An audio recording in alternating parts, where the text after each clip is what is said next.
Assalamualaikum warahmatullahi wabarakatuh. Waalaikumsalam Warahmatullahi warahmatullahi wabarakatuh. wabarakatuh. Alhamdulillahirrahmanirrahim. Kita bersyukur pada Allah Subhanahu wa taala karena pada kesempatan hari ini kita masih diberikan kesehatan jasmani dan rohani sehingga kita bisa melaksanakan kegiatan pembelajaran hari ini dalam keadaan sehat walafiat. Apa kabar anak-anak sekalian ya? Alhamdulillah baik. Alhamdulillah baik. Apakah kalian sudah siap mengikuti materi hari ini? Siap. Baik anak-anakku sekalian, apakah kalian masih ingat materi kita yang dipelajari pada pertemuan sebelumnya? Ingat. Masih ingat. Oke, apa kira-kira judulnya? Kedudukan dan fungsi Undang-Undang Dasar Negara Republik Indonesia tahun 1945 dalam sistem hukum nasional. Oke, baik. Sebelum kita mulai pelajaran kita hari ini, saya akan mengabsen kehadiran kalian satu persatu. Fahmadiana, Hadirah. kemudian Rania, Hadirah. Zahra, Hadirah. Salwa, Hadirah. Nafilatus, Hadirah. terus Nabila Balkis, Hadirah. Cindy, Hadirah. Lisa, oh Sakit, Marito. Ustaz. Oh, Sakit. ya. Sakit, Ustaz. Kita doakan semoga diberikan kesembuhan ya sehingga kita bisa berkumpul kembali, bisa belajar kembali. Ya. Saya harap kalian mengikuti pembelajaran kita hari ini ya dengan sungguh-sungguh ya, dengan semangat. Karena saya sangat yakin kalau kalian bersungguh-sungguh dalam mengikuti kegiatan pembelajaran kita hari ini, saya yakin kalian akan mudah dalam memahami dan menganalisis tentang kedudukan peraturan perundang-undangan dalam sistem hukum nasional. Ya, jadi tolong ketika mengikuti kegiatan pembelajaran ini, anak-anakku sekalian disiplin karena semua yang kalian lakukan selama proses pembelajaran semuanya dinilai. Bisa dipahami anak-anak ya? Bisa. Oke, nah, sekarang saya akan menguji pemahaman kalian tentang materi yang kita sudah pelajari minggu lalu. Kalian akan mengerjakan kuis di Quizzes. Sembari saya tampilkan ya siapa saja yang sudah masuk. Ya, apakah kalian sudah siap mengerjakan ini? Siap. Oke, ayo. Nabda bil basmalah. Bismillahirrahmanirrahim. Oke. Bismillahirrahmanirrahim.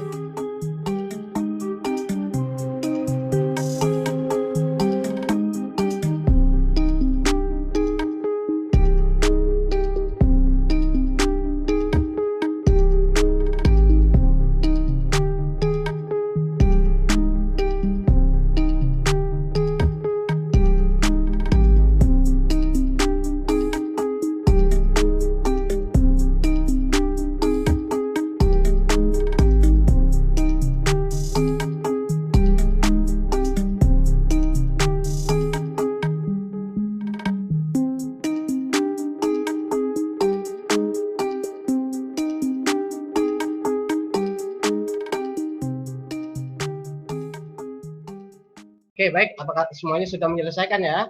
Saya akan menutup aplikasinya. Kita lihat siapa yang terlebih dahulu menyelesaikan dengan skor tertinggi.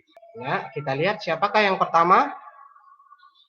Nah, ternyata di sini yang pertama adalah Cindy, kemudian disusul oleh Nabila, terus yang ketiga adalah Nafila. Anak-anak sekalian, materi yang akan kita pelajari hari ini adalah tentang apa? Kedudukan nasional. Oke, bagus sekali anak-anakku sekalian. Untuk kompetisi dasar dalam materi kita hari ini yaitu menelaah kedudukan dan fungsi Undang-Undang Dasar Negara Republik Indonesia tahun 1945 serta peraturan perundang-undangan lainnya dalam sistem hukum nasional. Sedangkan indikator pencapaian kompetensinya yaitu menganalisis kedudukan peraturan perundang-undangan dalam sistem hukum nasional, menguraikan sifat dan ciri-ciri peraturan perundang-undangan, dan menelaah arti penting peraturan perundang-undangan. Nah, itu dia tadi mengenai kompetisi dasar dan indikator pencapaian kompetensi. Baik, Kalian bisa melihat gambar yang ada di sini anak-anakku sekalian pada piramid itu? Ya, Bisa. Iya, bagus. Itu yang disebut dengan hierarki peraturan perundang-undangan. Hierarki itu adalah tata urutan peraturan perundangan di Indonesia. Nah, ini berdasarkan Undang-Undang Nomor 12 Tahun 2011 tentang pembentukan peraturan perundang-undangan. Yang paling di atas itu apa? Undang-Undang Dasar Negara Republik Indonesia tahun 1945. Oke, baru setelah itu di bawahnya adalah ketetapan Majelis Permusyawaratan Rakyat, atau yang biasa kita kenal dengan TAP MPR. Nah, terus di bawahnya TAP MPR itu ada undang-undang.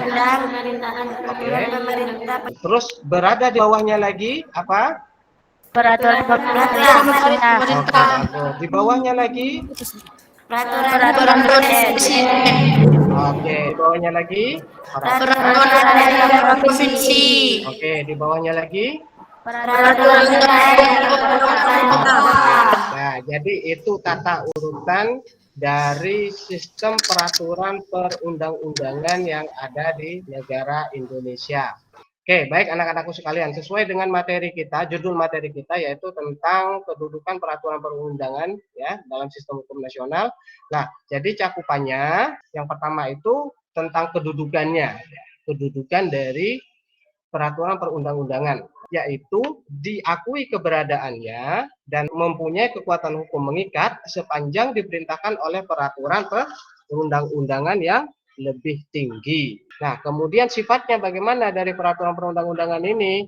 Nah, yang pertama yaitu tertulis, ya, kemudian dibentuk dan ditetapkan oleh lembaga negara atau pejabat yang berwenang. Kemudian berisi aturan pola tingkah laku atau norma hukum. Nah, terus yang terakhir adalah mengikat. Terus kemudian ciri-cirinya yaitu biasanya diresmikan oleh pihak yang memiliki wewenang atau diresmikan oleh pihak yang berwenang. Jadi tidak semua orang bisa meresmikan perundang-undangan ini, hanya pihak-pihak tertentu yang memiliki wewenang untuk meresmikannya. Kemudian mengikat secara umum, kemudian bersifat abstrak dan pencegahan. Nah, kemudian yang terakhir yaitu arti penting dari peraturan perundang-undangan dalam sistem hukum nasional ini, yaitu pertama memberikan kepastian hukum, kemudian yaitu memberikan rasa keadilan. Terus setelah memberikan rasa keadilan yaitu melindungi dan mengayomi hak-hak warga negara secara hukum. Nah, baik anak-anakku kalian, apakah sampai sini ada pertanyaan? Enggak, Ustaz. Enggak ada, Ustaz. Enggak ada ya, berarti paham ya? Paham. Baik, selanjutnya kita coba ke sini. Kita ini kira-kira gambar apa anak? Pendemoan. Demoan. Oke. Demonstrasi gitu ya. Setelah kalian melihat gambar ya, gambar contoh kasus ini ya, apa yang ada di dalam benak pikiran kalian? Kenapa harus terjadi demokrasi? Demonstrasi apa demokrasi? Itu bisa kenapa kok terjadi pendemoan? Baik. Nah, adakah yang mau menanggapi pertanyaan ini? Silakan. Karena terjadi kesalahan di salah satu pihak. Baik, anak-anakku sekalian. Di chat room saya sudah mengirimkan LKPD, kalian kerjakan ataupun kalian diskusikan terlebih dahulu bersama kelompok kalian. Nah, kelompoknya kan sudah terbentuk ya? Sudah terbentuk kemarin kan ada 3 kelompok ya? Ya, Ustaz. Iya. Sudah, Ustaz. Nah, itu kalian klik di situ, itu secara otomatis akan ngedownload. Kemudian kalian bahas dengan berdiskusi bersama kelompok kalian. Bisa dipahami? Bisa, Ustaz. Oke, baik. Silakan kerjakan. Apakah sudah ada yang selesai, anak-anak? Oke, silakan yang kelompok 1. Ada, Ustaz. Iya, silakan. Apa latar belakang sekelompok mahasiswa melakukan aksi demo dalam pandangan kalian? Aksi demo biasanya dilakukan untuk menyatakan pendapat kelompok atau menentang kebijakan yang dilaksanakan suatu pihak, atau dapat pula dilakukan sebagai sebuah upaya penekanan secara politik oleh kepentingan kelompok. Aksi demo umumnya dilakukan oleh kelompok mahasiswa dan orang-orang yang tidak setuju dengan pemerintah dan yang menentang kebijakan pemerintah. Namun aksi demo juga dilakukan oleh kelompok-kelompok lainnya dengan tujuan lainnya. Oke. Terus yang kedua? Apa yang harus diperhatikan dalam melakukan aksi demo? Memperhatikan tata tertib berdemo, seperti sebelum melakukan aksi demo, perwakilan massa harus menyampaikan pemberitahuan tertulis ke Satuan Polri sesuai dengan tingkat kewenangannya.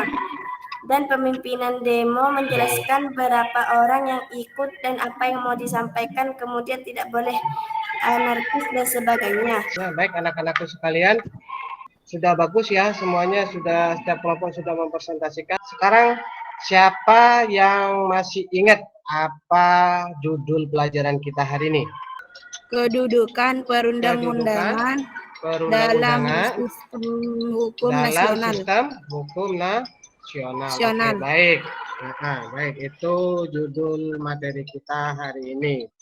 Baik, anak-anakku sekalian, setelah kita mempelajari tentang kedudukan peraturan perundang-undangan dalam sistem hukum nasional, saya harap kalian sudah paham ya bagaimana kedudukan antara peraturan perundang-undangan dengan Undang-Undang Dasar Negara Republik Indonesia tahun 1945 itu, di mana kedudukannya kalau Undang-Undang Dasar Negara Republik Indonesia itu mempunyai kedudukan tertinggi dalam hierarki atau tata urutan peraturan perundang-undangan. Sedangkan undang-undang itu sendiri berada di bawahnya Undang-Undang Dasar. Jadi mulai sekarang bedakan ya, mana yang Undang-Undang Dasar Negara Republik Indonesia atau Undang-Undang Dasar dan undang-undang.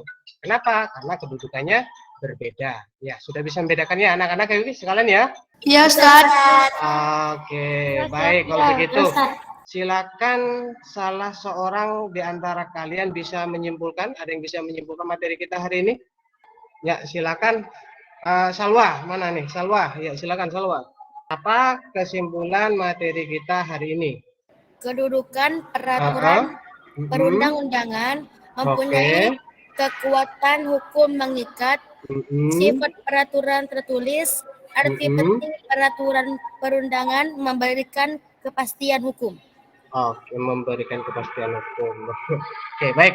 Ya, bagus ya. Sudah teman kalian sudah memberikan kesimpulan tentang materi kita hari ini. Baik, anak-anakku sekalian, sebelum kita akhiri, apakah ada hal lain yang mau ditanyakan? Oke, baik. Kalau sudah tidak ada lagi yang mau ditanyakan, anak-anakku, kalian kan sudah menerima materi ajar yang sudah diberikan ya, sudah diberikan kemarin kan ya.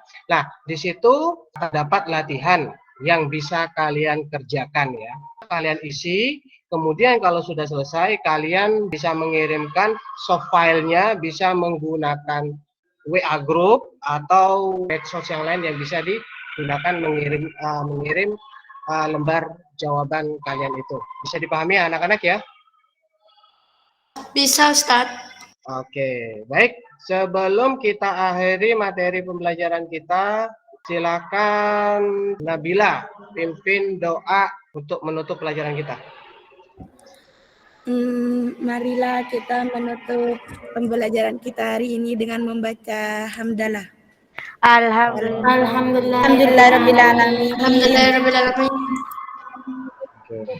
Baik anak-anakku sekalian, ya pelajari materi lanjutan dari materi yang kita pelajari hari ini yang sudah ada di buku paket itu ya, yang di buku paket kalian, buku PPKN ya, buku siswa kalian pelajari. Nah, sebagai persiapan materi yang akan kita bahas minggu depan. Bisa dipahami anak-anak ya? Bisa, Ustaz. Oke, baik kalau begitu saya tutup pertemuan kita hari ini dengan Assalamualaikum warahmatullahi wabarakatuh. Waalaikumsalam warahmatullahi wabarakatuh.